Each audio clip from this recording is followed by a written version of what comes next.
और बताएं कि whether this concept is okay, आपको ये सेशन कैसे लगा, whether it can be implemented और not implemented, if it can't be implemented, why, reasons, खुल के आप बात कीजिए। आप सेटल होने तक आप बताएंगे। आइए मैडम। यस, आइए आप आइए। हाँ, अब इस सेशन के बारे में आपके रिएक्शन। सर, ये जो सेशन था ये बहुत ही अच्छा था और बहुत ही इफेक्टिव था। हालांकि हम सब लोग ये छोटे छोटे प्रयोग और प्रयास अपने लेवल पे करते रहते हैं, पर यहाँ पे थोड़ा सिस्टम में सारी चीज़ों को हमने सीखा है। और क्योंकि मैं जो हूँ कि मैं 11th और 12th को पढ़ाती हूँ और मेरा सब्जेक्ट हिंदी है, तो जो बच्चे हमारे पास आते हैं वो 10th के बाद 11th में जो आते हैं, और हम यहाँ पे पाते हैं कि वो लेवल बहुत ही डाउन होता है बच्चों का। मतलब 11th स्टैंडर्ड के बच्चे भी हिंदी ढंग से पढ़ नहीं पाते हैं, तो ये प्रॉब्लम हम फेस करते हैं। और अभी तो जैसे कि क्वेश्चन पेपर भी बहुत ईजी फॉर्म होने लग गए हैं, जिस तरह से बन के आ रहे हैं कि बच्चे पैसेज में से ही आंसर्स ढूंढ के लिखते हैं, पर जब बच्चे पढ़ ही नहीं पाते हैं तो वो आंसर ढूंढना भी उनके लिए एक बहुत डिफ़िकल्ट टास्क होता है।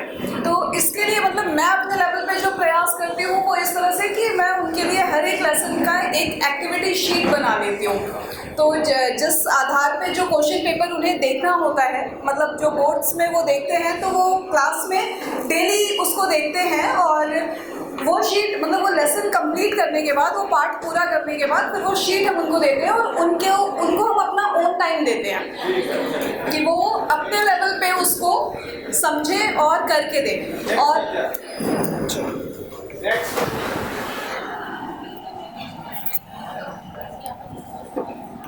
इस सेशन से हमने जो सबसे बड़ी चीज़ जो खुली हुई या वो मौका नहीं मिल रहा था, वो इस सेशन में हमको मौका मिला है। That is called which we have learn in B.Ed, the brainstorming. Brainstorming जो थी वो हमने इस सेशन में सीखी है कि हम एक दूसरे के हेल्प से, एक दूसरे की सलाहियतों से फ़ायदा उठाकर कोई चीज़ बना रहे हैं, तो वो बहुत इफेक्टिव रही। That's the good part of this session. One more reaction, please, from this side. Sir, do we need to collect those test papers? Yes, yes, definitely. Fatima will start collecting the papers. Assalamu alaikum, sir, and everyone. Sir, frankly speaking, when yesterday ma'am said timing 9 to 5:30, तो जैसे आपने कहा extra time के बाद थोड़ा सा down हो जाते हैं, लाइक एक्स्ट्रा बैठना है, वो सोचकर ही सुबह से तबीयत घबरा रही थी कि 5:30 तक बैठना है।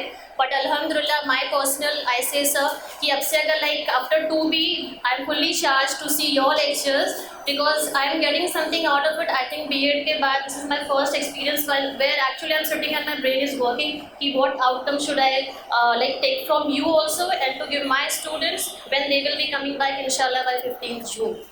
जज़ाकल्लाह sir, it was really a very good experience. माशाअल्लाह, आज हमें सैयद तनवीर अहमद साहब की शागिर्दी का शर्फ हासिल हुआ। देखिए, इल्म के सीखने की कोई उम्र नहीं होती है, और काबिलियत इंसान की उम्र से नहीं नापी जाती बल्कि उसकी सलाहियत से नापी जाती है। और प्यारे नबी ने फरमाया कि गोल से गोल तक इल्म हासिल करो, तो हम लोग भी इसी मरहले में हैं। और जैसे पहला सवाल था इनका, उस्ताद किसे कहते हैं?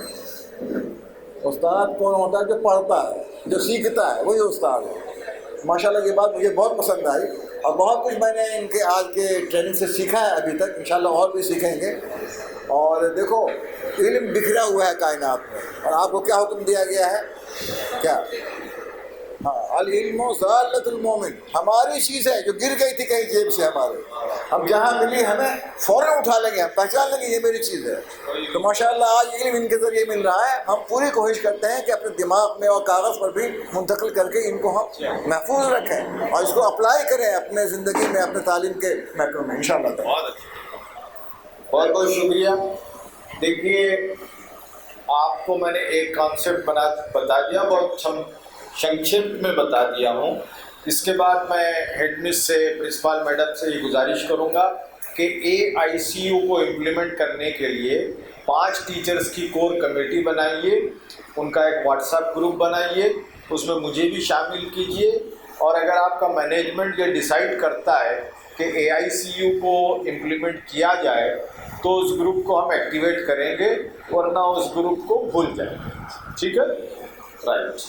तो वो आपके लिए होमवर्क है, क्योंकि देखिए अच्छा लेक्चर देना और चले जाना कोई कमाल की चीज़ नहीं है।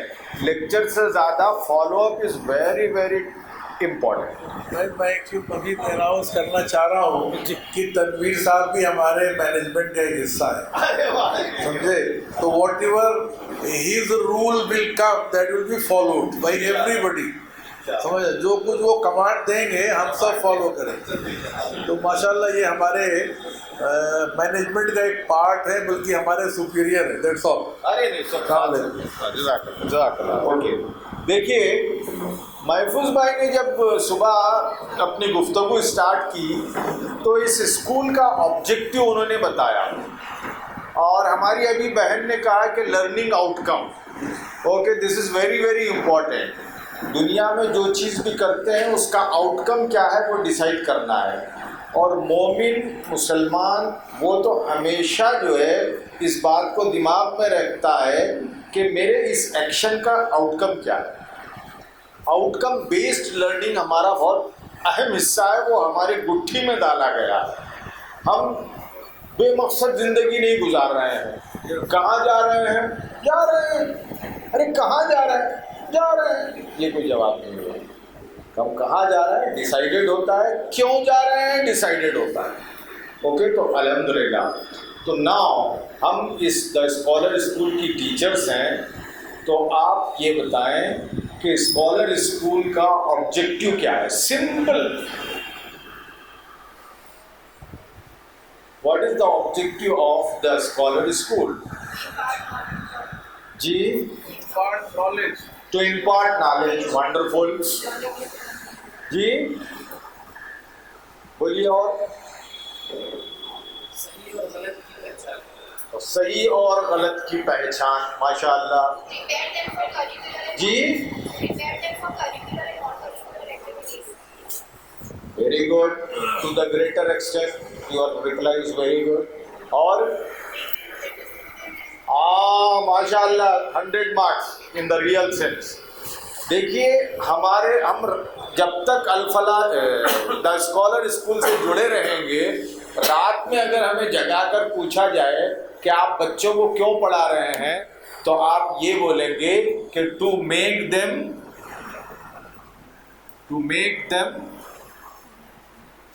गुड ह्यूमन बीइंग।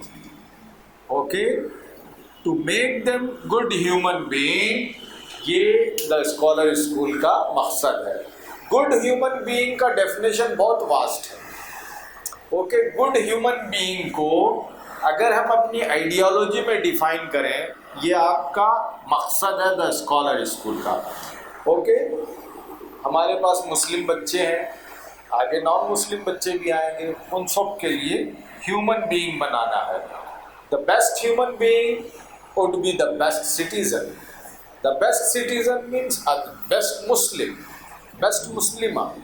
ओके, तो इसको हम कहते हैं कि हम हमारी जनरेशन को कुरानिक जनरेशन बनाएंगे। This is our objective. ये मैं इसके एक्सप्लेनेशन में बता रहा हूं, ठीक है। अवर विजन जो लिखा हुआ है वो क्या है? टू मेक स्टूडेंट, यहाँ देम के बजाय स्टूडेंट कर देंगे, to make student good human being, that is to make Quranic generation, है ना। कुरानिक जनरेशन मतलब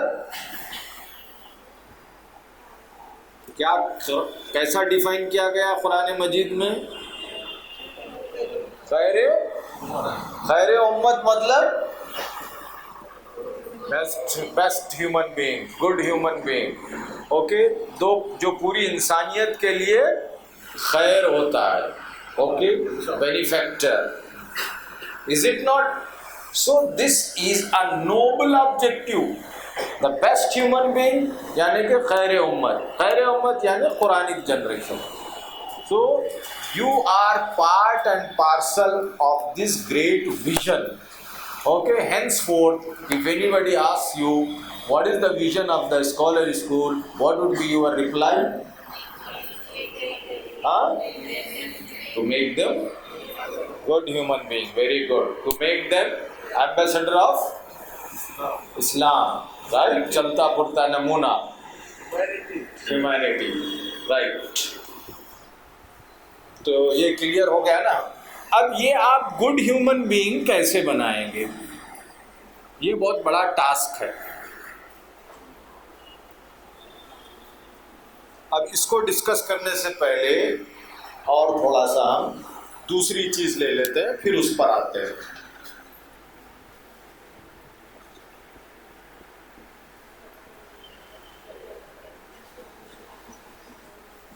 What is this, teachers? National Policy 2020, right? National Education Policy 2020। अब आप बोलेंगे कि साहब ये जो best human being, best citizen, ये सब वो जमात इस्लामी वालों की बातें हैं, वो सब होता नहीं, ऐसा बोलते हैं, दिमाग में आता है। ओके, मैं उस कॉन्टेक्स्ट में अब आपको समझा रहा हूँ। एनईपी में हमारे एजुकेशन सिस्टम को डिफाइन किया गया है और कहा गया है कि Indian education system will be, would be what, एक टर्म इस्तेमाल हुआ है, होलिस्टिक एजुकेशन,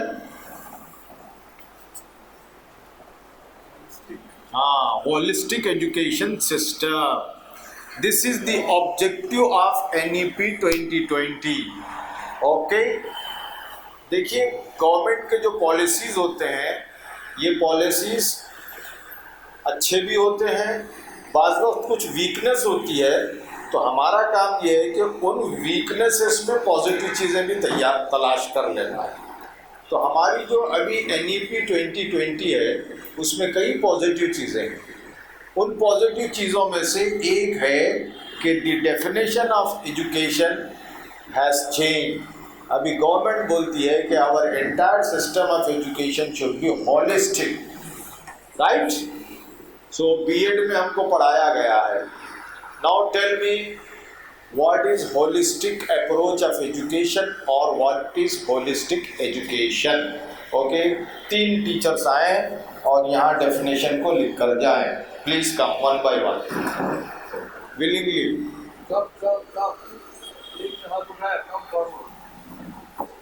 अच्छा, माशाल्लाह। थोड़ा ऊपर लिखो, ऊपर ताकि लिखने ऊपर उसको ओवर वाइप आउट कर दो ना। लो ये कर, और ऊपर लिखो। अभी ये ले लो।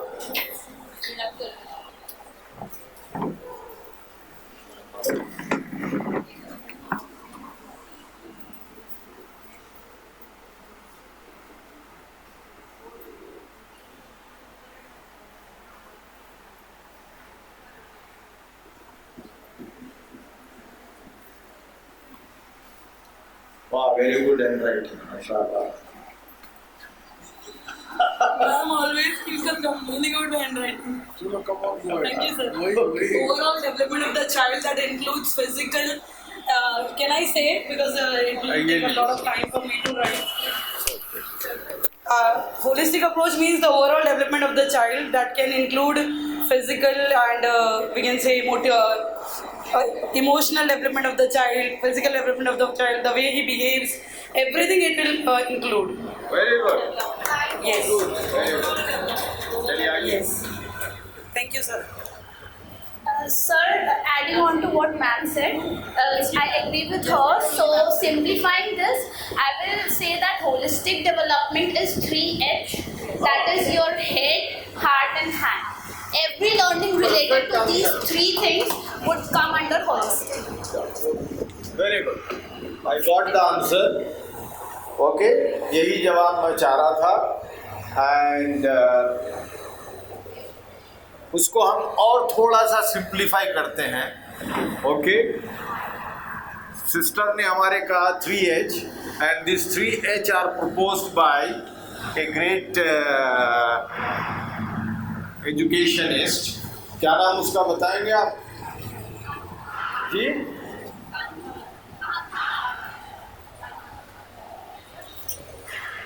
जी सॉरी नहीं, हार्वर्ड गार्डनर की तो मल्टीपल इंटेलिजेंस थ्योरी है, अगर टाइम मिला तो उस पर बात करेंगे। ओके फाइन, तो इसको हम सिंप्लीफाई करते हैं। इसको हम बोलेंगे हमारे पर्पस के लिए एजुकेशन ऑफ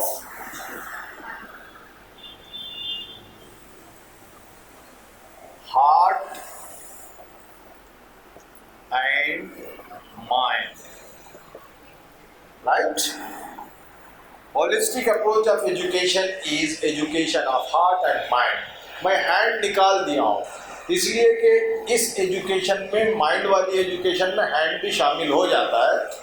अभी जो है skill is part of our education system, but however hand को भी आप इनकॉर्पोरेट कर सकते हैं, मैं उससे डिसएग्री नहीं करूँगा, but to simplify education of heart and mind. Okay sir कुछ बोल रहे थे?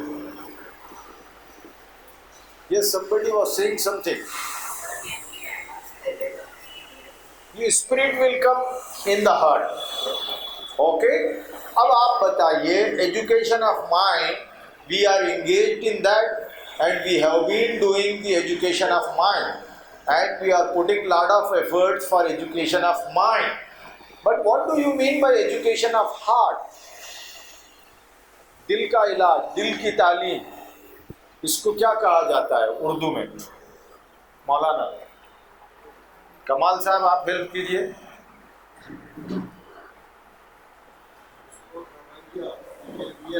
अच्छा, इसको बोलेंगे बिहेवियर। वेरी गुड, माशाअल्लाह। और बोलिए रवैया।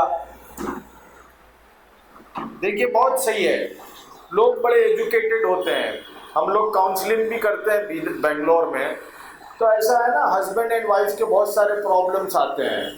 हस्बैंड पढ़ा लिखा होता है, एजुकेशन ऑफ माइंड हो जाती है, लेकिन एजुकेशन ऑफ हार्ट नहीं होने से लड़ता झगड़ता है। जी अखलाक, वेरी गुड। जरा थोड़ी देर रुक जाएंगे अज़ान वाले तो बिहेवियर, रवैया, और बोलिए अखलाक कहा हमारी बहन ने, वेरी गुड। अखलाक और जी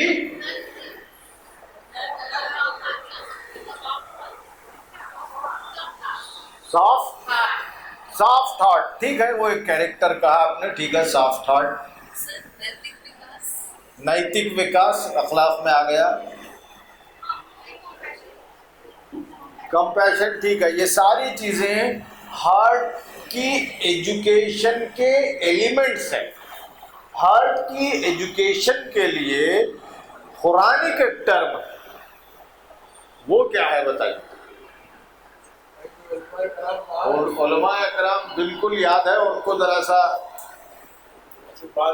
नहीं बाद में नहीं, वो जरा मुश्किल हो रही थोड़ी, बट आप सब जानते हैं।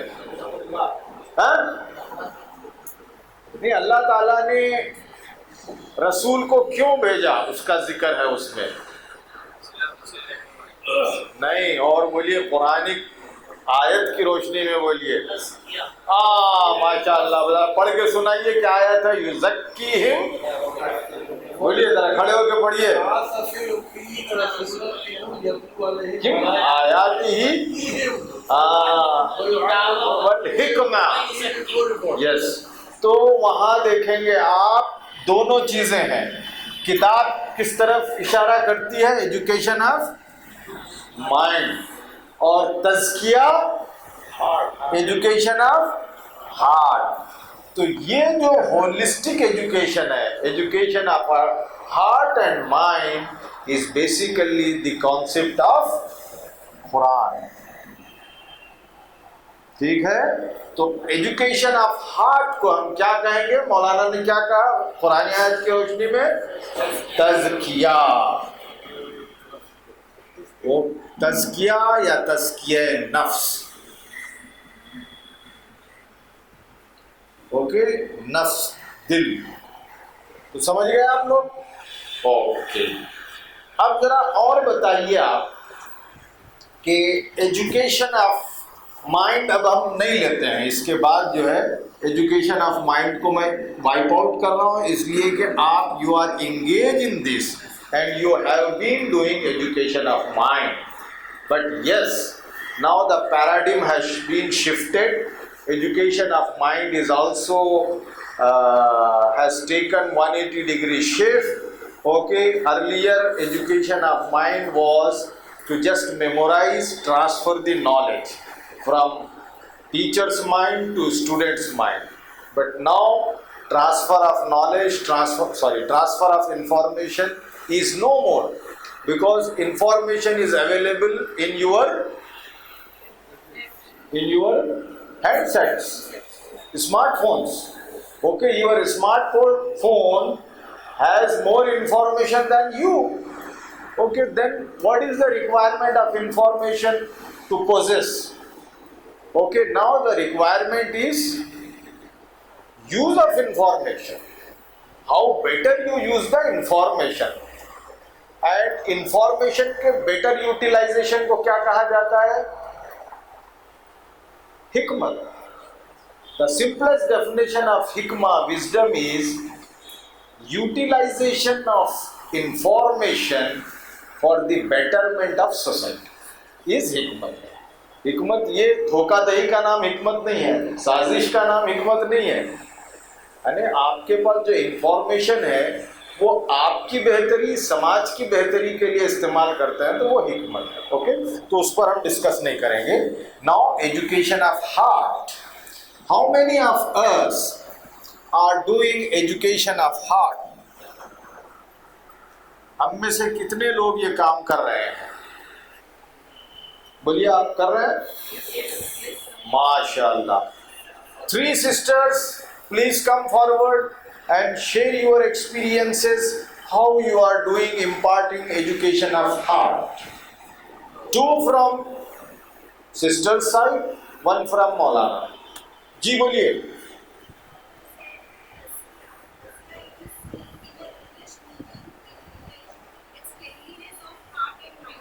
Yes, definitely. बिल्कुल सही है, 100%. I agree with you. But now, for the sake of discussion, I am just using education of heart. And whenever I use education of heart, education of mind is implicit in that. Okay? Don't bifurcate that. You are right, 100%. आइए बताइए कैसा आप education of heart कर रहे हैं? Come on जल्दी जल्दी, नहीं तो आप में से आइए, बिकॉज आपका ये स्पेशलाइज्ड सब्जेक्ट है। आप आ रहे हैं? माशाल्लाह। Like we are having a chapter, Yash and Moti, and I was teaching it like last year, and anyway, ma'am entered over there, and that time she taught me like it was just about a dog and how that dog loyal is. So I was explaining the same thing. I was explaining the story, but ma'am told before explanation of the story, you first say the qualities of the dog. So even an animal is having so many qualities. So like this is what the like all the subjects should have. Before like we should, whatever we are teaching, we should be thankful to Allah subhanahu wa ta'ala, and all these like good things, the good characters we can develop into the students, all the good qualities we can develop into the students by saying the qualities. For example, yes, this is what. Any other sister? Thank you, sir. अच्छा मौलाना आइए, जब तक बिला झिझक बिला तकल्लुफ बोलिए। गलत बात बोलने की इजाजत है? आप ये इजाजत है? जी सलाम। ये मदरसा नहीं है। सर मैं क्योंकि पुरानी जनरेशन और पुरानी माइंड सेट की बात कर रहे हैं। जनरेशन जनरेशन ही बोल रहा हूँ। नेशन सुना। सॉरी। तो हम असल में अपने बच्चों को बहुत तरीके से इस पर वो करते हैं काम कि उनका माइंड सेटअप ऐसा बने कि उनके अंदर उसमें अखलाक पैदा हो। जैसे सबसे पहली चीज़ तो ये है कि अल्लाह ताला कुरान मजीद में कहते हैं इन्नमा यख्शल्लाह मिन इबादिहिल उलमा, कि अल्लाह से सिर्फ डरने वाले उलमा होते हैं। लेकिन हम देखते हैं कि बहुत सारे उलमा इन द सेंस मौलाना हजरत नहीं, पढ़े लिखे लोग। आमतौर पे लोग ये समझते हैं कि जैसे मौलाना हजरत है ये उलमा हैं, बाकी लोग उलमा नहीं हैं, सब पढ़े लिखे लोग उलमा कहलाते हैं। तो उलमा हम देखते हैं कि खुदा से डरने वाले नहीं होते हैं। पढ़ा लिखा इंसान है लेकिन वो खुदा से डरता नहीं है। हालांकि खुदा ये कह रहा है कि जो उलमा हैं वो हकीकत में खुदा से डरने वाले ही होते हैं। अगर नहीं डरेंगे तो उलमा नहीं होंगे वो। पहले तो माइंड सेटअप ये बच्चों में समझाते हैं कि जो खुदा से डरने वाला नहीं है वो उलमा में से नहीं है। कुरान ये कहता है। कैसे? एक और चीज़ हम पेश करते हैं, जैसे हमारे हुजूर ने फरमाया इन्नमा बुइस्तु मुअल्लिमा, कि मैं सिर्फ इल्म के लिए भेजा गया, यहाँ भी सिर्फ लगाया ओनली। और एक और बात हुजूर ने कही इन्नमा बुइस्तु लिउतम्मिमा मकारिमल अखलाक, कि मैं सिर्फ मकारिम अखलाक यानी अच्छे अखलाक को कम्प्लीटली शो करने के लिए भेजा गया हूँ कि कैसा एक इंसान होना चाहिए। तो सिर्फ की बात दो जगह नहीं हो सकती। अगर मैं ये कहूँ कि मैं सिर्फ ये काम करने आया हूँ तो मतलब दूसरा काम नहीं कर सकता। लेकिन हुजूर दोनों बात में कह रहे हैं कि मैं सिर्फ मुअल्लिम बनाकर भेजा गया हूँ इल्म के लिए और सिर्फ मकारिम अखलाक। तो इसका मतलब ये है कि ये एक सिक्के के दो रुख हैं, दो अलग अलग चीज़ें नहीं हैं। सिक्का अगर एक तरफ से सपाट रहेगा चलेगा नहीं। जिन लोगों के पास मालूमात है, इंफॉर्मेशन है और उनके पास गुड मैनर्स नहीं है, ह्यूमैनिटी नहीं है, हुस्न अखलाक नहीं है, इसका मतलब ये है कि वो खोटे सिक्के हैं। ठीक है, तो मौलाना ने इन्हीं स्पीच दे दी माशाअल्लाह। ओके, मेरा सवाल ये है कि आप हुस्न अखलाक कैसे पैदा करेंगे, वो मेरा सवाल था। नहीं अब तो चला गया आधा मिनट। अच्छा आधे फिर इस सिलसिले में एक चीज़ मैं ये जिक्र करना चाहता हूँ, ये बातें हम लोगों के सामने आती हैं बहुत ज़्यादा। हुस्न अखलाक पैदा करने में तीन अहम चीज़ें हैं। एक तो उस्ताद है यकीनन, दूसरा घर है और तीसरा माहौल है। होता ये है, मैं ज़रा माफ़ी चाहूँगा कि आम तौर पे तीन लोग जो काम करने वाले हैं उन सब के तीनों के काम को सिर्फ उस्ताद पर डाल दिया जाता है। नतीजा ये होता है कि उस्ताद अगर थोड़ा भी कामयाब हो तो फिर भी वो फेलियर ही कहलाता है। माशाअल्लाह, बहुत। और कोई सिस्टर? दिल की सफाई, आप बोलना चाह रहे हैं? आइए बोलिए। एक और को चांस है। भाई कोई हाथ उठा रहा था, पीछे आ जाओ ना, कम फॉरवर्ड। ये चीज़ें शो करती है कि हम कोई गौर व फिक्र करते हैं कि नहीं करते। Sir, whenever I go in class as a class teacher और as a subject teacher, मैंने मेरे सारे बच्चों को मेरा अपना एक फॉर्मूला बनाया है, S + S = S। सब्र प्लस शुक्र = सक्सेस। मैं मेरी हर क्लास में बच्चों को सिखाती हूँ कि लाइक सब्र करो उन चीज़ के लिए जो नहीं है, बिकॉज अल्लाह जो आपके लिए बेहतर है वो आपके पास आएगा। शुक्र करो उन चीज़ों के लिए जो ऑलरेडी अल्लाह ने आपको दे दिया है बगैर मांगे। तो इंशाल्लाह आप ये दो चीज़ को फॉलो करो, अल्लाह आपके साथ हमेशा रहेगा। This is what I teach. देखिए, मैंने सुबह ही कहा कि आपको जवाबात आपके पास मौजूद हैं। मौलाना ने, हमारे यंग मौलाना ने बहुत अच्छी बात कही। उनको मैं और टाइम देता तो शायद और भी कहते और अच्छी बात कहते। हमारी सिस्टर ने कही, ये सिस्टर ने कही, बातें बहुत अच्छी हैं। लेकिन क्या होता है कि इन्हीं बातों को थोड़ा सा सिस्टम में ला के अगर काम करेंगे तो उसको हम प्रोफेशनलिज्म कहते हैं। तो मैं आप ही के बातों को थोड़ा सा सिस्टम में ला रहा हूँ और ऐसा पेश कर रहा हूँ कि जिस पर हम अमल कर सकें। ठीक है, आगे बढ़ते हैं। ओके, आपने एजुकेशन ऑफ हार्ट कैसा देना वो बताया, लेकिन उसको हम थोड़ा सा सिस्टमेटाइज करते हैं ताकि हम अपने स्कूल में उसको एक सिस्टम में इम्प्लीमेंट कर सकें। ठीक है, मैं थोड़ा सा अभी डिविएट होता हूँ। एक दो इम्पॉर्टेंट चीज़ें हैं। देखिए, एक चीज़ है एथिक्स और वैल्यूज। ओके, ये एक चीज़ है और दूसरी चीज़ है मोरालिटी। ठीक है, आप में से दो सिस्टर्स आए और बताएं कि what is ethics, value, morality और these and these are same. Are morality is synonym of ethics? क्या है? सिनोनिम भी हो सकता है, कुछ भी हो सकता है। बट हम क्या कहते हैं हमारे स्कूलों में कि we are teaching values, okay, we are teaching morality. So but concept should be clear. What is ethic, what is value, what is morality, or all the three are same? Yes, come on. Two sisters, your opinion is required. इधर से भी आप बोल सकते हैं. अगर मैं इसको उर्दू में करूं तो ये इसका तर्जुमा हो गया अखलाकियात और इसका तर्जुमा हो गया अखलाक. चलिए अब डिफरेंस बोलिए दोनों में. साइलेंट, कोई हिम्मत करिए, यहाँ आइए, माइक लीजिए, बोलिए. यहाँ आइए, बोलिए. हाँ नाम बोलिए ना. सॉरी मैं नहीं, प्रिंसिपल मैडम हेल्प कीजिए. बास टीचरें हमारे बार बार आ रही हैं. Those who are not coming, you ask them to come. I'm not sure that it's right or wrong, but according to If it me, is wrong, how much marks will be given? 100. what I feel is that ethics and values are set of rules which is framed by the society, and then your morality will be something which is individually based. Okay, what are my morals, what I feel is right and wrong, that is the differentiation that I. To the greater extent, she is okay. Okay, some refinement is required. Thank you, very good. What is your good name? Insha.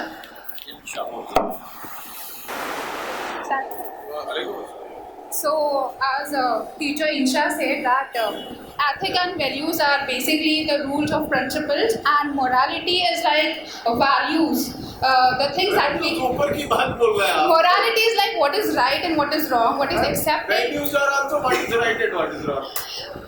Actually, morality is, the things that we learn. Like for example, if I take the stories of Prophet Muhammad or any other leader. So basically, whenever I hear from Mehfooz sir, he always says. Idea is there, fine. Yeah. No issue. Please. अब इधर आपसे, क्योंकि आप लोगों का department है. हसन कमाल साहब किसी को भेजिए आप. नहीं, मौलाना लोगों के पास अखलाक पढ़ाने का कोई तजुर्बा है कि नहीं है? अरे बहुत जबरदस्त. आइए सामने आइए भाई. अखलाक और अखलाकियात, मोरालिटी, वैल्यूज. आगे आएंगे फिर सवाल. आपने की समझ में आए बोले. बोलिए, घबराइए मत. अरे आपको मालूम है, लेकिन आप घबरा रहे हैं. मसला ये है, आई डेफिनेटली नो कि आप बोल जो है आपके पास. बिस्मिल्लाहिर्रहमानिर्रहीम. पहले तो ये कि अखलाक हर एक इंसान के साथ जो है ये यूनिवर्सल बोलते हैं पर्सनली. चलो ठीक है. अखलाकियात का ताल्लुक जो होता है वो सारे लोगों के साथ होता है, यूनिवर्सल होता है. चलो ठीक है, आपने बोला ना, माशाअल्लाह. चलो वेरी गुड. ठीक है. देखिए, आप एजुकेशन ऑफ हार्ट करने से पहले इस कॉन्सेप्ट को समझना बहुत ज़रूरी है. इस कॉन्सेप्ट को नहीं समझेंगे तो आप एजुकेशन ऑफ हार्ट या मॉरल एजुकेशन इम्पार्ट नहीं कर पाएंगे. एक मॉरल एजुकेशन का आज तक जो सिस्टम है ना, मॉरल एजुकेशन का एक पीरियड होता है, और हमारे ज़माने में मॉरल एजुकेशन की घंटी बजती थी. तो मॉरल एजुकेशन का मतलब क्या होता था? चलो छुट्टी, जाओ खेलो कूदो, वही छुट्टी, वही मॉरल एजुकेशन. आपके पास भी होगा यही सिस्टम? अक्सर ऐसे ही होता था. ओके, हमारे पास तो यही था. मॉरल एजुकेशन का पीरियड होता था, घंटी बजी या गप मारिए या एक आध कहानी मौलाना सुना देंगे, टीचर सुना देंगे, उसका छोड़ देंगे. मॉरल एजुकेशन की घंटी 15 मिनट की होती थी, छोड़ दिया जाता था. आधा घंटा मौज मस्ती करो, खेलो कूदो और आ जाओ. ओके, तो बहुत इम्पोर्टेंट है. हमारी सिस्टर ने कहा है, पहली वाली, क्या नाम उनका, शायद इंशा, उन्होंने 90% सही कहा. वैल्यू और एथिक्स जो है ये सेट ऑफ रूल्स हैं. ओके, लेकिन उन्होंने एक मिस्टेक कर दिया कि सेट ऑफ रूल, हाँ आपने नोटिस किया, हाँ set of rule decided by society नहीं, सेट ऑफ रूल्स किसने डिसाइड किया है? क्रिएटर ने डिसाइड किया, राइट। तो सेट ऑफ रूल्स बिल्कुल पक्का, सिर्फ आपने जो सेट सोसाइटी ने सेट किया है उसकी ज़रा हम लोग पॉलिशिंग कर लेंगे, क्योंकि बार बार क्या होता है कि सोसाइटी को समझ नहीं आता है, सोसाइटी बहुत सारे रूल सेट कर देती है। अब एक रूल ये है कि जहेज देना चाहिए, तो इज दिस वैल्यू? नो, ठीक है। तो इस तरह क्लियर। मोरालिटी के बारे में भी इंशा ने कहा कि जो आदमी शो करता है परफेक्टली करे, अखलाक जो होते हैं वो मैनिफेस्टेशन ऑफ वैल्यूज। आपको वैल्यू पढ़ाई गई कि आपको सच बोलना चाहिए, यूनिवर्सल वैल्यू है, आपने इसको सीखा। जो झूठ बोलता है वो भी ये सीखा हुआ होता है कि सच बोलना चाहिए, बट वो क्या कर रहा है? झूठ बोल रहा है। तो as for as knowledge about value is concern, वो नॉलेजेबल है, ही नोज दैट सच बोलना चाहिए, लेकिन उसकी मोरालिटी क्या कर रही है? झूठ बोल रही है। So this is the difference between values and morality. Values आपने सीखी कि अच्छी चीज़ें पड़ोस में तकसीम करके खानी चाहिए, हसन कमाल साहब ने सिखा दी, लेकिन आज क्या ये हो रहा है? स्विगी और जोमेटो से मंगाते हैं, हम खुद खा जाते हैं, पड़ोस में तकसीम हो रहा है? नहीं हो रहा है। जब हम छोटे थे, घर में कोई चीज़ मीठा पकता, बिरयानी पकती, तो घर में खाने से पहले अम्मी क्या करती थी? अब आप तो नहीं जानते हैं, आप भी नई नस्ल के हैं ना, हम लोग मतलब मैं, हसन कमाल साहब, ये लोग जानते हैं। क्या हसन साहब क्या करते थे? आप और हम पहले पड़ोस में देते थे, और उसका मज़ा खुद को खाने से ज़्यादा आता था, सही है नहीं है? और अच्छा, वो पड़ोस वाले फिर बर्तन वापस करते थे क्या? नहीं करते थे। हाँ अच्छा, लाभ बोलिए।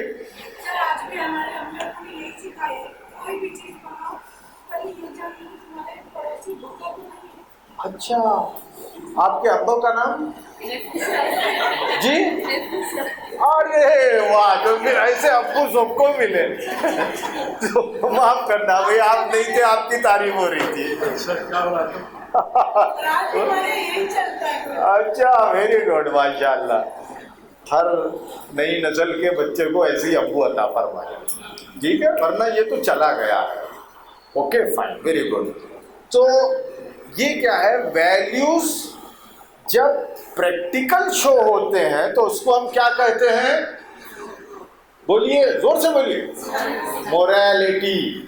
All of you got the idea what is morality and what is value?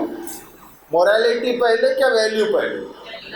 Values पहले, उसके बाद morality. If you learn values, if you learn ethics, you will adopt morality. Wonderful.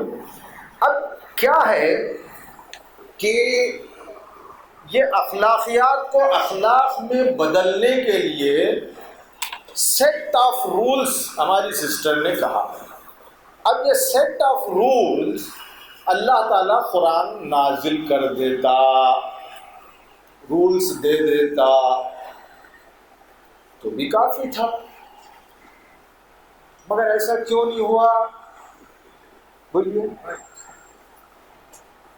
बोलिए सर।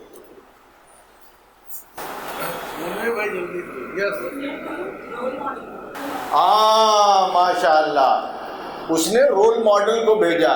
कौन थे रोल मॉडल? प्रॉफिट मोहम्मद। अच्छा, ये profits जब role model थे तो क्या वो खुद ही करके शो करते जाते थे? फिर क्या करते थे? माशाअल्लाह, करते भी थे और करवाते भी थे। खाली क्या बोलते थे? खाली टीच करते थे। मैं जैसा टीच कर रहा हूँ, आप जैसा टीच करते हैं। रुक गया अच्छा, ठीक है। तो देखिए, हम लोग 90% 90% मोरल एथिक वैल्यूज को हम टीच करते हैं, पढ़ाते हैं 90%, वो 10% में आप हैं। हम पढ़ाते हैं, ओके, कहते हैं, वास करते हैं, पिंड करते हैं, जैसा हमारे क्या आपका नाम मिस्टर जमाल ने कहा, फिर हमारी एक सिस्टर ने कहा, कुत्तों की सिफात बयान की गई, टेल टेल एंड टेल। तो क्या सिर्फ बोलने और बोलने से आदमी में अखलाक पैदा होंगे? हो सकते हैं, नहीं हो सकते? डाउटफुल? नहीं हो सकते हैं। बहुत अच्छा, हो सकते हैं, बहुत कम परसेंटेज होता है, एब्सोल्युटली नो नहीं, लेकिन उसका इम्पैक्ट कम होता है। इसलिए अल्लाह के रसूल सल्लल्लाहु अलैहि वसल्लम ने पूरा एक तज़किया का सिस्टम अडॉप्ट किया। उस तज़किए के सिस्टम को आज अंग्रेज़ी ज़बान में एक टर्म इस्तेमाल किया जाता है, वो है, इसको आप लिख लें,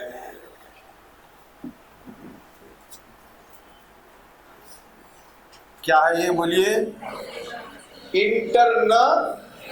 internalisation. So values are not taught, values are internalized. Okay, what do you mean by internalization or internalize? जी,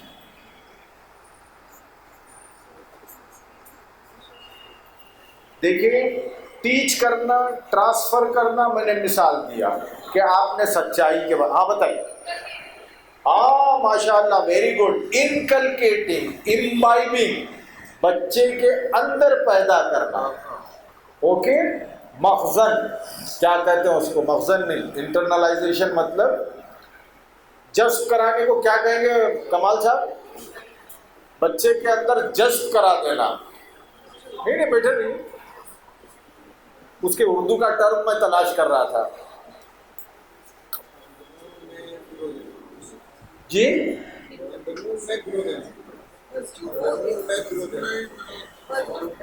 हम हाँ, मजजूब नहीं होगा, मजजूब अलग मानों में चला जाएगा। जज्ब कराना, जज्ब भी सही लगता है। हाँ, जज्ब भी सही है। चलिए तशरीफ रखिए। चलो आप समझ गए ना, बाद में हम लोग लफ्ज़ तैयार तराश करेंगे। जैसे अपना वो है, क्या कहते हैं कि कोई चीज स्पॉन्ज है, पानी हो उसको जज्ब कर लेता है। हाँ, स्पॉन्ज जो है जज्ब कर लेता है। जज्ब उर्दू का ही लफ्ज़ है जो इस्तेमाल होता है। ओके, हाँ, मजजूब कह सकते हैं आप। तो internalization process is important to convert values into morality, right. तो ये इंटरनलाइजेशन प्रोसेस पे देखिए, दुनिया में 2 यूनिवर्सिटियों ने काम किया है।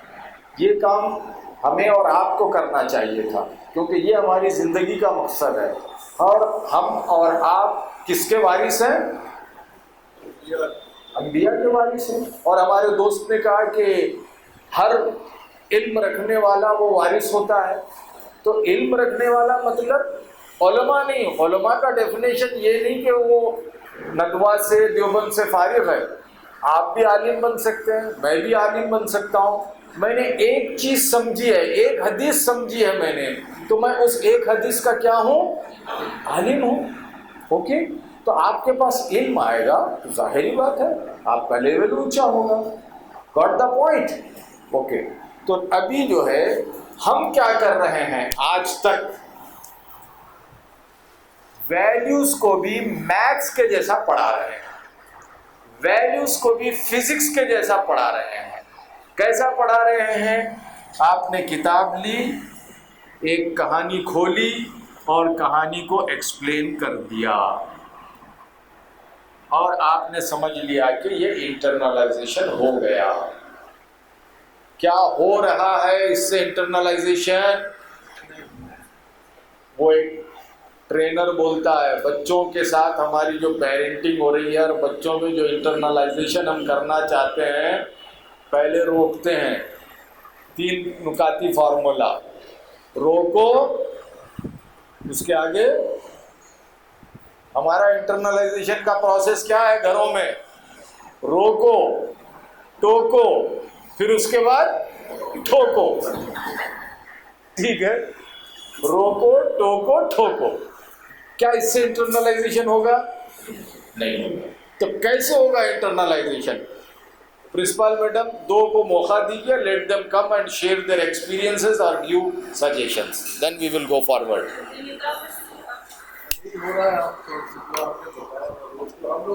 हाँ, हम सब नहीं कर रहे हैं घरों में, रोको, टोको और ठोको। कहीं दोनों ज्यादा ठोक देते हैं। हाँ बिल्कुल। अरे मौलाना तशीफ ला हमारा ज्यादा ठोक। बिस्मिल्लाहिर्रहमानिर्रहीम। कल जब आप गए थे हमारे क्लास में गुजरे थे आप घर से, हमारे ऑफिस के सामने से, उस वक्त ये हमारे असातिज़ा बैठे हुए थे। उस वक्त जस्ट यही टॉपिक चल रहा था। तो उसमें क्या आपको याद है ना, एक गिलास पानी का जो मैंने बताया था, एक गिलास दूध पिलाने का, याद है आपको? ये बिल्कुल यही टॉपिक चल रहा था। हाँ, तो उसमें मैंने बताया था कि एक गिलास वक्त पर किसी को पानी पिला देना 100 सफ़े किताब पढ़ाने से और 10 घंटा तकरीर करने से बेहतर है। बिल्कुल बर वक्त होना चाहिए। ये मोरालिटी है। ये मोरालिटी। और मैंने कई कहानियाँ उनको सुनाई थी, अपनी ज़ाती भी और जो समाज में हो रहा है उसकी भी सुनाई थी, रियल कहानियाँ इनको। तो दरअसल ये है कि ये एक अमली चीज़ है, ये थ्योरिकल कुछ बात ही नहीं है। प्यारे नबी सल्लल्लाहु अलैहि वसल्लम का नमूना हमारे सामने है।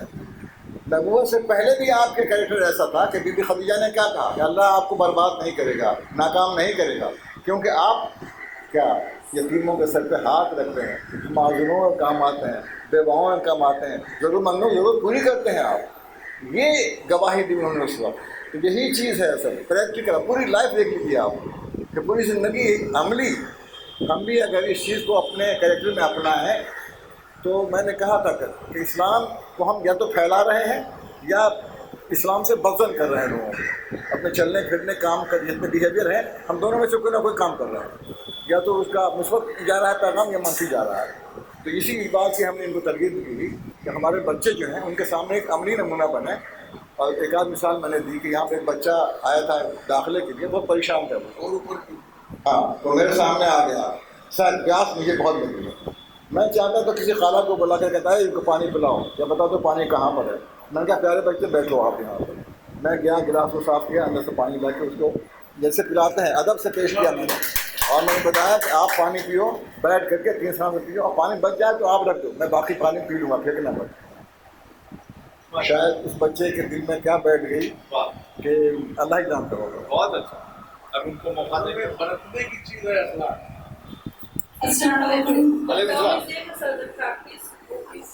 That only I was supposed to say.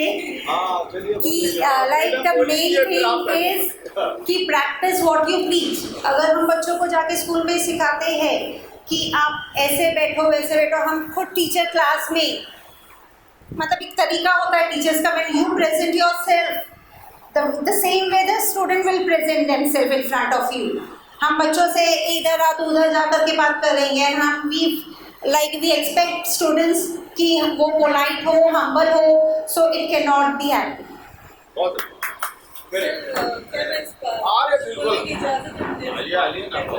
क्योंकि ये मॉरलिटी का टॉपिक चल रहा है, and being an scholars high school as an Islamic school जिसमें हमने मॉरल्स को हमेशा सर अहमियत दी है। हम जानते हैं ये बहुत डिफ़िकल्ट टास्क है। 10th स्टैंडर्ड का डिफ़िकल्ट और न्यू पोर्शन पढ़ाना उतना मुश्किल नहीं होता जितना बच्चों के साथ उनको मॉरल्स और सिखा देना इस लाइक अ 1 मिनट और 1 पीरियड का वर्क। बट ये जो मॉरल्स हम उनको ज़िंदगी में देते हैं वो हमें ज़िंदगी भर उनसे फॉलो करवाने होते हैं, और हम ये कोशिश करते हैं कि वो उसको फॉलो करें। और हमारे हर एक एक्ट में जो भी हम सुबह से शाम तक करते हैं सर, उसमें ये कोशिश करते हैं कि हमारे बच्चे सही चीज़ को समझें और उसको फॉलो करें। कई बार पेरेंट्स बहुत स्टबन हो जाते हैं, बहुत सारे नाराज़ हो जाते हैं, पर हम अपने रूल्स वहाँ सेट कर लेते हैं कि नहीं ये चीज़ बच्चों के लिए बेहतर है और ये होनी ही चाहिए। मॉरलिटी का सबसे बड़ा एग्जाम्पल स्कॉलर्स हाई स्कूल में एग्ज़ाम्स के दौरान देखने मिलता है सर। इस साल I must share an experience, इस साल बोर्ड का 10th बोर्ड का हमारा सेल्फ सेंटर रहा है सर स्कूल, और बहुत सारे लोगों को जब ये पता चला कि अब तो सेल्फ सेंटर है, मतलब सारे काम खत्म, और जिस मोमेंट हमको पता चला कि ये सेल्फ सेंटर है तो हमारी तो फिक्र 2 गुना 3 गुना बढ़ गई और काम भी कई गुना बढ़ गया कि अब तो सेल्फ सेंटर स्कूल है और हमको कैसे करना है। बट हम और हमारा स्टाफ ये इस बात को बहुत अच्छी तरह से जानता है, हर एक बंदा जो भी आसपास था वो अच्छी तरह से जानता है कि हमने इस चीज़ को कि हमें अपनी ऑनेस्टी, यहाँ पे एक एग्ज़ाम से बच्चा ऑनेस्टी की एक मॉरलिटी सीखता है, तो उनको हर हाल में इस चीज़ को मॉरल यहाँ से कैसे ऑनेस्ट रह के अपने आप को परफॉर्म करना है, इस चीज़ में हमने कोशिश की। और बहुत सारी ऐसी चीज़ें हैं सुबह से शाम तक जो हम करते हैं। सिंपल सी बात जैसे कि sharing, caring, simple tiffin sharing. जब हमारे बच्चे होते हैं तो शेयरिंग से लेके दिन भर तक की जो एक दूसरे के साथ बिहेवियर्स होता है, हम हमेशा कोशिश करते हैं कि वो एक दूसरे के साथ मॉरली वहाँ पे कनेक्ट है और उसको फॉलो करें। सो शायद महफूज सर कुछ बोलना चाह रहे हैं। मैं तो बोलना नहीं चाह रहा हूँ, बल्कि सवाल करना चाह रहा हूँ कि भाई ये सारी बातें जो हम लोग कर रहे हैं माशाल्लाह सब अच्छा जान रहे हैं, सब एवरीबडी नोज वेरी वेल, लेकिन इखलाक क्या बरतने की चीज़ है, तकरीर करने की चीज़ नहीं है।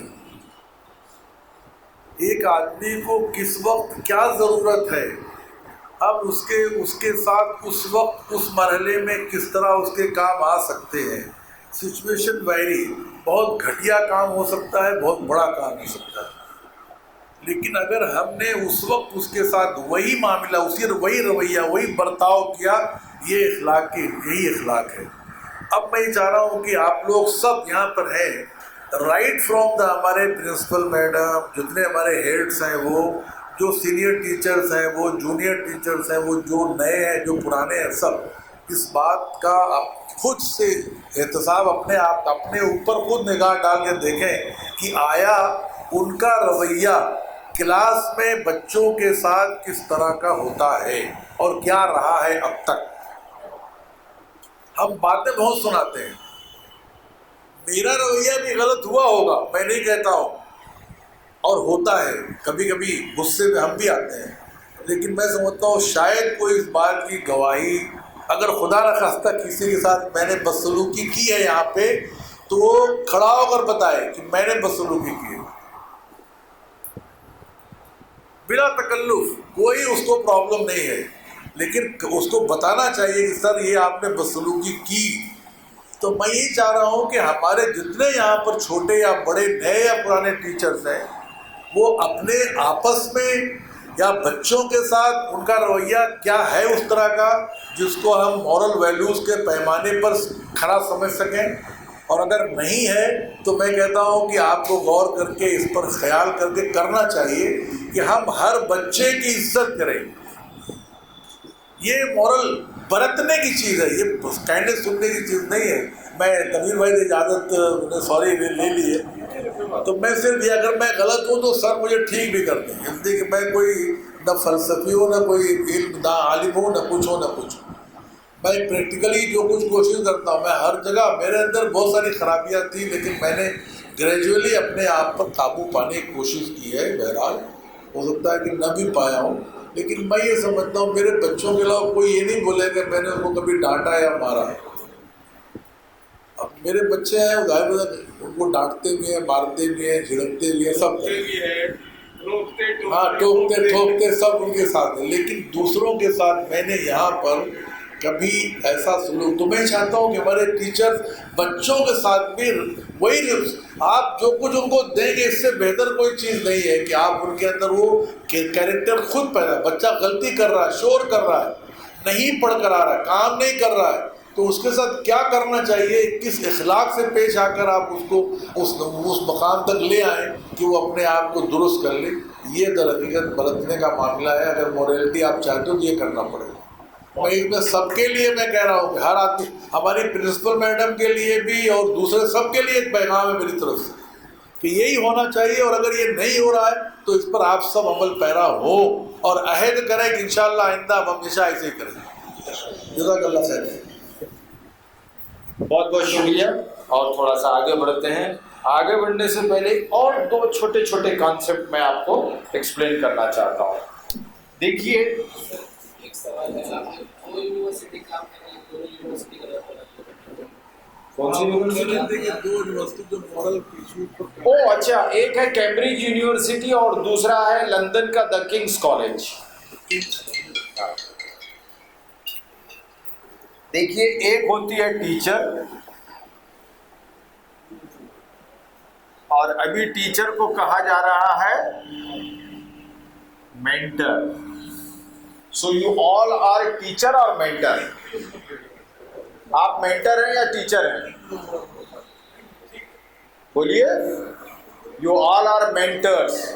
टीचर जो है सिर्फ मेरे जैसा चॉक एंड टॉक करती है। मेंटर वो है जो सर ने एक्सप्लेन किया, जो आपने एक्सप्लेन किया, वो बच्चे की अपब्रिंगिंग करती है, नर्चरिंग करती है, वो मेंटरिंग करती है। Mentoring is different from teaching. Okay, so you all should try to become mentor, not the teacher. इस्लाम में मेंटर्स की अहमियत है और इस्लाम में कॉन्सेप्ट ही है मेंटरिंग का। मेंटर को अरबी में क्या कहा जाता है? मुरब्बी। हाँ, फेमिनाइन जेंडर भी मुरब्बी है, मैस्कुलाइन जेंडर भी मुरब्बी है, सही है ना? मुरब्बी में दोनों मुअन्नस मुज़क्कर शामिल हैं। मुरब्बिया भी कहते हैं, बट मुरब्बी भी कहा जा सकता है। ओके, तो आप मुरब्बी हैं द स्कॉलर स्कूल में। So you all are mentors, not teachers. Okay, so the mentor is always role model, जैसा कि आपने खुद कहा, रोल मॉडल है। और अल्लाह के रसूल सल्लल्लाहु अलैहि वसल्लम की हदीस है जिसका मफहूम ये होता है कि जैसी राजा वैसी प्रजा। जैसा आपका अमीर होगा उसके असरात नीचे तक पड़ते हैं, तो जैसी टीचर होगी वैसे स्टूडेंट होंगे। टीचर हो सकता है कि बेहयाई के काम द स्कॉलर स्कूल के कैंपस में नहीं कर रही है, वो अपने घर में कर रही है या किसी और जगह, तो उसका इनडायरेक्ट इम्पैक्ट बच्चों पे पड़ता है। ओके, ये आप याद रखिए। एक जगह मैं, क्योंकि काउंसलिंग भी करता हूँ मैं, तो एक स्कूल में एक पेरेंटिंग का सेशन होने के बाद बच्ची माँ ने कहा कि सर पता नहीं मेरी बच्ची थोड़े दिन से एक अजीब व गरीब बिहेवियर करती है। मैंने कहा क्या करती है? तो उसने कहा कि पता नहीं कोई चीज़ लेती है, ऐसा लिपस्टिक लगाने के स्टाइल में यूँ करके करती। लिपस्टिक लगाने के बाद करती है ना लड़कियाँ, आप लोग भी करते हैं, ठीक है, लिपस्टिक लगा के। अब वो माँ परेशान है कि ये ऐसा क्यों करती है। मैंने कहा कि वो लिपस्टिक लगा रही है। हाँ, अच्छा अच्छा अच्छा अच्छा। वो ग्रेड 2 की या 3rd की बच्ची थी। उसने फिर लड़की ने, माँ ने कहा कि सर मैं तो ऐसा बहुत रेयरली लिपस्टिक इस्तेमाल करती हूँ और कभी ऐसा मैंने बच्ची के सामने किया भी नहीं। तो मैंने क्या कहा कि आप नहीं करती हैं, हो सकता है बच्ची की क्लास टीचर करती हो। तो बाद में जब इंक्वायरी की वो टीचर माँ ने, तो यकीनन वो क्लास टीचर दिन में 3 बार 4 बार क्लास में लिपस्टिक लगाती थी और बच्चियाँ देख रहे हैं। तो this is role model. Okay, तो ये है रोल मॉडल बने आप, मेंटर बने, एक चीज़। दूसरी चीज़, आगे बढ़ने से पहले बीएड टीचर्स मेरी हेल्प करें कि there are 3 styles of learning.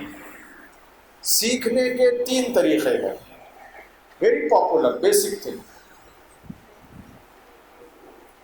DEd में पढ़ाया जाता है, बीएड में पढ़ाया जाता है। मैडम ज़रा बुलाएं आप। There are 3 styles of learning. जो अभी तक नहीं आए हैं उनको बुलाइए। सिर्फ आके जाइए, जवाब नहीं दे सकते ना, आके भी जा सकते हैं आप, सिर्फ नो प्रॉब्लम। हाँ आइए, फटाक से वो आने तक आइए। एक और को बुला लीजिए। लर्निंग बाय डूइंग, करते हुए से सीखना। Learning by doing. हाँ ठीक है, ठीक ही याद है आपको। Oh, learning by doing, 30 marks. Please come. Assalamualaikum. So, hands-on learning. Hands-on learning. Activity based. Okay, ठीक है। आप देखिए सारे टीचर वेरी इंटेलिजेंट टीचर, लेकिन वो फ्रेमवर्क में बोलने नहीं आते। So 3 things is learning, listening and writing. Okay, wonderful, very good. लेकिन टेक्निकली बोलिए 3 स्टाइल ऑफ लर्निंग। हाँ चलिए तीनों से जवाब आधे आधे। हाँ yes. Right terms, when he says, he listens, whatever he feels that he. All answers are correct, but I need in a systematic manner. Come on. Visual learning, auditory learning, हाँ बोलिए सही सही बोल रहा है। हाँ हाँ काइनेस्थेटिक किसने कहा? अरे प्रिंसिपल तो कहना ही चाहिए ना, आप नहीं बोलेंगे तो कैसा होगा? तो ठीक है, तो 3 हो गए। चलिए प्रिंसिपल मैडम बोलिए 3 कौन कौन से? नहीं आप ही बोलिए। हाँ ओके, क्या होते हैं ये आके एक्सप्लेन कीजिए। बहुत अच्छा कहा आपने, जल्दी आइए क्विकली। अरे माइक इस्तेमाल कीजिए। उसको हिंदी में क्या बोलते हैं वो? जो हम देखकर सीखते हैं वो विजुअल होता है। हाँ। और ऑडिटरी जो हम सुनकर जिस पर अमल करते हैं। काइनेस्थेटिक इज जो बाय लर्निंग बाय डूइंग, जो हम खुद करते हैं और सीखते हैं। हिंदी में इसको कहा जाता है सुनकर सीखना, देखकर सीखना, करके सीखना। Thank you sir. ओके, सुन के सीखना, देख के सीखना, करके सीखना। ओके, ये 3 हैं। अभी हम कौन से मेथड में काम कर रहे हैं फिलहाल? ज़्यादा सुन के, बहुत कम देख के और उससे भी कम कर कर। ठीक है, जो करके सीखते हैं वो बहुत स्ट्रांग होता है। आपने चाय बनाना सुन के सीखा या करके सीखा? करके सीखा। या डांट पड़ने के बाद सीखा सास की? ओके ठीक है, राइट। तो there are 3 styles of learning और यू आर बिकमिंग मेंटर। अब ये बैकग्राउंड में रखिए। अब हमने कहा कि इंटरनलाइजेशन करना है। Oh I am sorry, extremely sorry. क्या टाइम हुआ? 1:45 बज गए। आप लोग बोल रहे नहीं, हम बोले जा रहे हैं। ओके, तो we shall take a interval. Okay, when shall we come back? नमाज और खाना दोनों है। अब चलो जहाँ से खत्म किया यहीं से शुरू करेंगे। ओके, बस 2:45 के आप कोशिश ये करेंगे 2:30 बजे। Okay, then we'll take a break.